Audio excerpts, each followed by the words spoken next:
कभी सोचा है कि किसी चीज को सच में समझने का मतलब आखिर होता क्या है? क्या ये सिर्फ जवाब जानना है या फिर कुछ और? चलिए आज समझ के इसी आइडिया को एक बिल्कुल अलग नजरिए से देखते हैं। हम सबने अपनी जिंदगी में कभी ना कभी मैथ्स के मुश्किल सवालों का सामना किया है ना? कभी कभी तो ऐसा लगता है जैसे हम किसी बहुत बड़ी दीवार के सामने खड़े हैं जिसे पार करना नामुमकिन सा है। पर क्या ये सच में सिर्फ कुछ मुश्किल फॉर्मूलों का खेल है? अच्छा तो जरा इस पर एक नजर डालते हैं। देखने में थोड़ा डरावना लग सकता है, राइट? मैं तो इसे कॉम्प्लेक्सिटी की दीवार कहता हूं। लेकिन क्या हो अगर मैं कहूं कि इस दीवार को तोड़ने का राज मुश्किल फॉर्मूलों में नहीं बल्कि हमारे देखने के तरीके में छिपा है? तो चलिए इसमें थोड़ा और गहरा उतरते हैं। किसी भी मुश्किल को हल करने का पहला और सबसे जरूरी कदम होता है अपने देखने का तरीका, अपना नजरिया बदलना।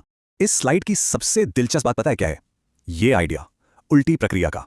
कैलकुलस हमें सिखाता है कि अगर एक प्रोसेस हमें आगे ले जाती है तो दूसरी हमें पीछे भी ला सकती है। इंटीग्रेशन ठीक यही है। ये जवाब से वापस सवाल तक का सफर है और ये छोटा सा बदलाव सब कुछ बदल देता है। और ये स्लाइड इस बात को बिल्कुल साफ साफ दिखाती है। जहां डिफरेंशिएशन चीजों को छोटे छोटे हिस्सों में तोड़ता है, वहीं इंटीग्रेशन उन्हीं हिस्सों को जोड़कर पूरी तस्वीर बनाता है। मतलब दीवार से सीधे टकराने के बजाय हम उसके पीछे जाकर देखते हैं कि भाई ये बनी कैसे थी। चलिए आगे बढ़ते हैं और देखते हैं कि ये काम कैसे करता है। जब आप चीजों को उल्टा देखना शुरू करते हैं तो आपको ऐसे पैटर्न्स दिखने लगते हैं जिन पर पहले कभी ध्यान ही नहीं गया। मैथ्स सिर्फ नियमों का सेट नहीं है, ये पैटर्न्स की एक खूबसूरत भाषा है।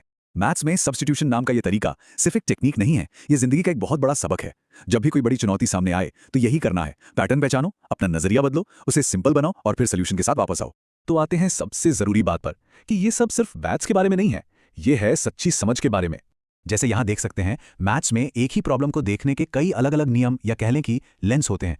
इन फॉर्मूलों को देख के घबराना नहीं है। पॉइंट बस इतना सा है कि कोई एक तरीका बेस्ट नहीं होता। जितने ज्यादा नजरिए होते हैं तस्वीर उतनी ही साफ होती जाती है। असली सीखना किसी एक सही तरीके को रट्टा मारना नहीं है। ये तो वो फ्लेक्सिबिलिटी डेवलप करना है जिससे हम ये देख सकें कि एक ही सच तक पहुंचने के कई रास्ते हो सकते हैं। सब नजरिए का खेल है।